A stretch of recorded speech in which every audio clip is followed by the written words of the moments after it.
हम अपने सीनों पर पहले गोली खाएंगे, बाद में मेरे कौम के नौजवान गोली खाएंगे। तो रहनुमाई हमारे मोदी अडानी वगैरह वापस लेने पे मजबूर हो जाए। मुसलमानों के हक में आए, रिजोल्यूशन पास करें, इससे नीचे नहीं, रिजोल्यूशन पास करना होगा। गरीबी बंगाल का मुसलमान तुम्हारा ये फरमान को, हिटलरी फरमान को, इस कानून को नहीं मानने वाला है। वक़्फ़ हमारी अपनी संपत्ति है। अल्लाह के हरम की अगर कोई चीज़ है तो आप उसको अपने तरीके से चला सकते हैं। आप देखें कि जाम मंदिर का ट्रस्ट बना है, कोई मुसलमान वहाँ पर 12 आदमी होगा, आपका 10 आदमी होगा। क्यों ये आप हम पे हिटलर फरमान लाना चाहते हैं? ज़बरदस्ती हमारे ज़मीन को हड़पने के लिए आप कानून ला रहे हैं, ताकि आप किसी भी ज़मीन को आप डिस्प्यूट पैदा कर दें, कोर्ट में आप चले जाएं और उसके बाद आप उस ज़मीन को हड़प ले। इस तरीके का कानून बनाए आप। वो तो मेरे ख्याल से साथ हैं, जैसा लगता है कि उनके सब लोग भी साथ साथ। अब ये जरूरत है कि एक बहुत बड़ा देव है। कोलकाता के जकरिया स्ट्रीट में स्काईवे फाउंडेशन की तरफ से वक्फ अमेंडमेंट बिल के खिलाफ एक इम्पोर्टेंट मीटिंग का आयोजन किया गया।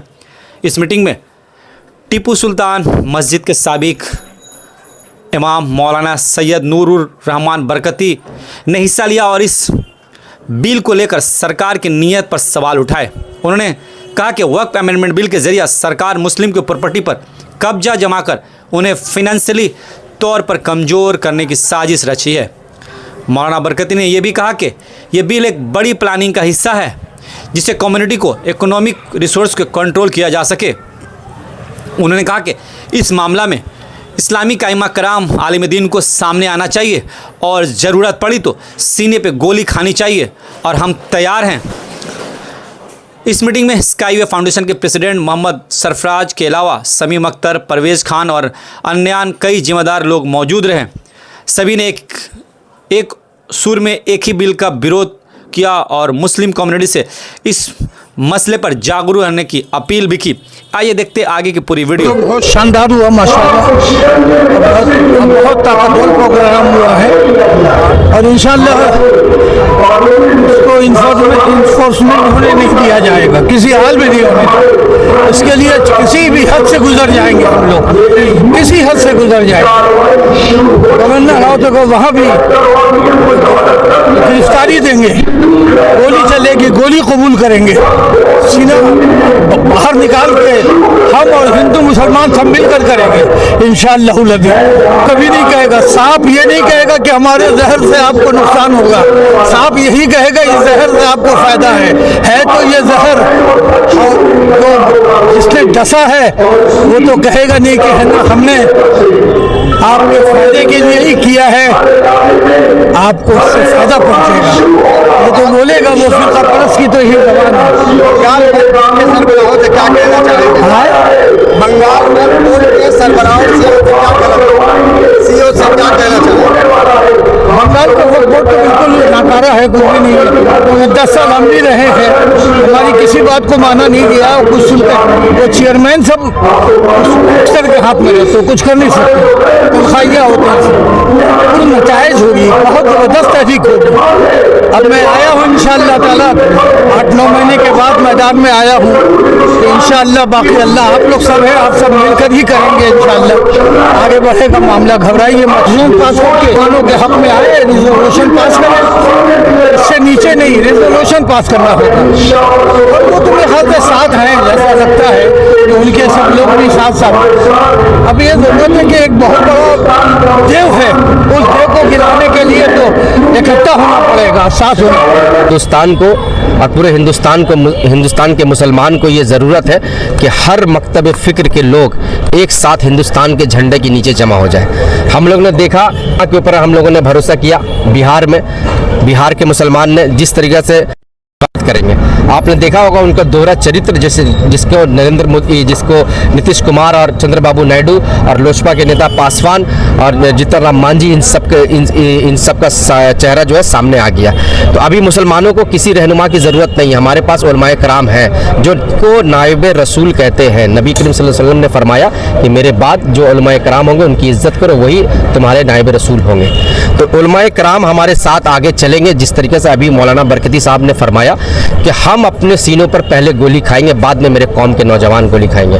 तो रहनुमाई हमारे बिल है, इसको खारिज कराएंगे कि ये दरअसल सीधा मुसलमानों पे, मुसलमानों के जायदाद पे, मुसलमानों के अपनी निजी ज़मीनों पर यह हमला किया गया है कि वक्फ की ज़मीन उनसे छीनी जाए। आंदोलन हुए, अब इमारत शरिया से लेके अब बड़े बड़े उलमाए कराम ने हर जगह प्रोग्राम किया। धर्मतल्ला के सरजमीन पर देखिए, दिल्ली पे देखिए, बॉम्बे पे देखिए, हर जगह उन्होंने प्रोग्राम किया। लेकिन जब जालिम हुकूमत ये चाह ले कि हमको किसी की बात नहीं सुननी है, जेपीसी कमेटी का बनाया गया, उसमें आईटीसी रॉयल बंगाल में इसका मीटिंग भी रखा गया। बहुत सारे नेता, कांग्रेस के नेता, टीएमसी के एमपी ओवैसी साहब भी वहाँ मौजूद हुए थे, सजाद साहब, हम लोग सब थे वहाँ पर।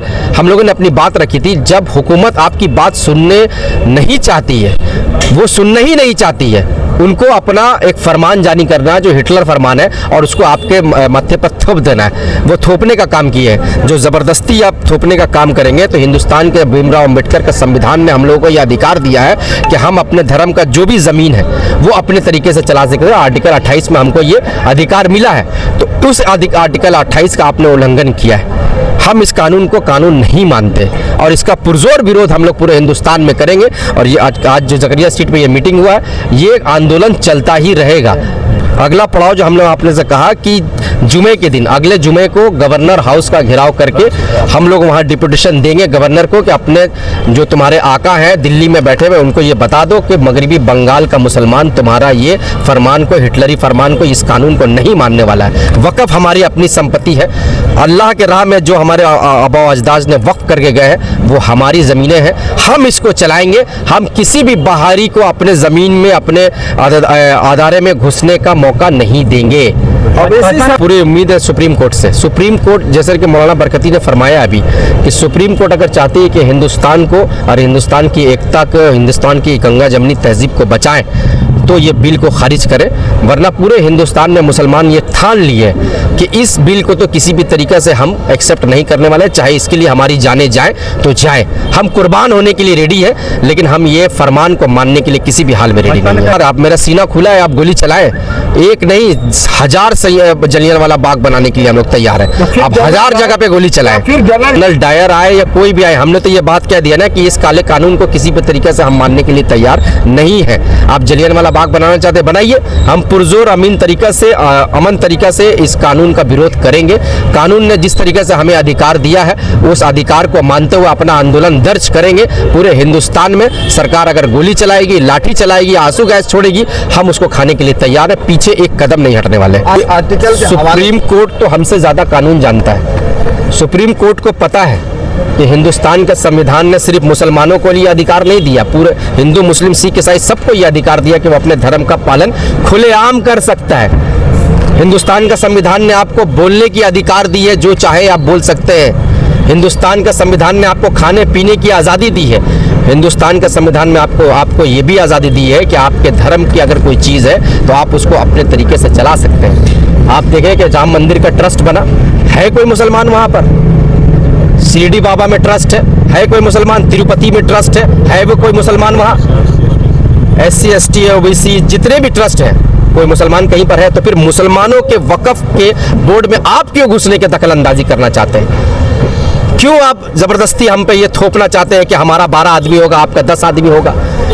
क्यों ये आप हम पे हिटलर फरमान लाना चाहते हैं? ज़बरदस्ती हमारे ज़मीन को हड़पने के लिए आप कानून ला रहे हैं, ताकि आप किसी भी ज़मीन को आप डिस्प्यूट पैदा कर दें, कोर्ट में आप चले जाएं और उसके बाद आप उस ज़मीन को हड़प ले। इस तरीके का कानून बनाए आप। इस तरीके के कानून को किसी भी कीमत पर हम लोग मानेंगे नहीं। चाहे हमारी जान जाएगी, एक मरेंगे, 2 मरेंगे, लाखों मुसलमान मरेंगे, लेकिन इस कानून को किसी भी कीमत में नहीं मानने वाले हैं। हिंदुस्तान की सरकार जो CAA लेकर आए, जो NRC लेकर आए, जो ट्रिपल तलाक लेकर आए, जो हमारे मस्जिदों को पर्दे से ढकने के लिए कहा जाए, जो सरकार कहे कि आप छतों पे नमाज नहीं पढ़ सकते, वो सरकार कभी भी मुसलमानों का भला चाह सकती है?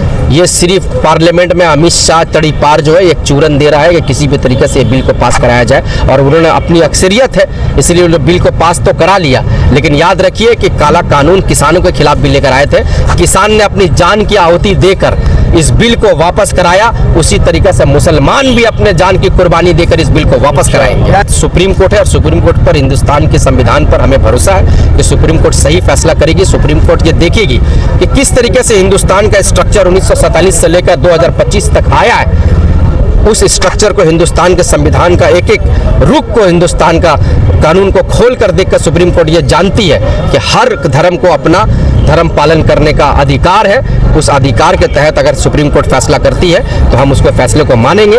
अगर हमको सुप्रीम कोर्ट से राहत नहीं मिली तो हम आंदोलन पुरजोर तरीके से पूरे हिंदुस्तान में करेंगे। अभी जलसा सिर्फ इस गली में नहीं बल्कि कलकत्ता के हर गली में होनी चाहिए और जवानों का आमादा भी होना चाहिए कि अगर आज हम नहीं कदम उठाएंगे तो कल हम और ज़्यादा नुकसान उठा सकते हैं। तो लिहाजा हमें हम तमाम नौजवान को बेदार करने की ज़रूरत है और मिलजुल कर आपस में इत्तेहाद पैदा करके हर जगह एहतजाजी जलसा करें और बाकायदा जिस तरह से अभी कहा गया कि बड़े पैमाने पर फिर आमादा हो और अपनी पीठ को मजबूत करके गवर्नर हाउस के पास सब जमा हो जाए और वहाँ जाके एहतजाज हो ताकि ये बिल मोदी अडानी वगैरह वापस लेने पे मजबूर हो जाए।